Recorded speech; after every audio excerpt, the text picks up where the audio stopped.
Selamat sejahtera, terima kasih kerana klik video ini. Sila pertimbangkan, like, komen dan subscribe. Channel ini memaparkan berita viral, terkini dan terpanas artis dalam dan luar negara. Pelakon Nick Michael meluahkan kekecewaan selepas mendakwa penyanyi Alif Aziz membatalkan persembahan di sebuah acara milik isterinya di Keng Koko. Menurut Nick Michael, pada 19 Mei lalu dia menghubungi Alif untuk memintanya melakukan persembahan pada majlis pelancaran produk isterinya yang akan dilakukan pada hari ini.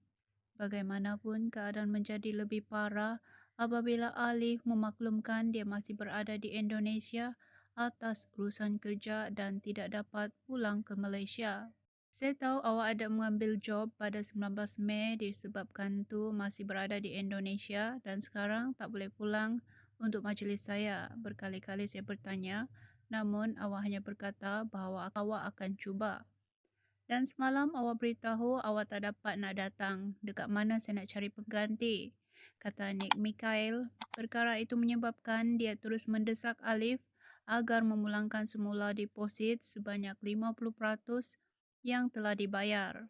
Namun Alif tidak memberikan sebarang respon sejak pukul 4 petang semalam. Nick Michael akui terkilan dengan tindakan Alif kerana hubungan mereka sangat rapat dan di antara individu yang berada di belakang penyanyi tersebut terutama ketika dilanda kontroversi. Awak ingat saya ni bahan jenaka ke? Pertama sekali saya ingin memohon maaf kepada keluarga awak kerana saya mengenali mereka semua. Namun apa yang awak lakukan terhadap saya benar-benar mengecewakan.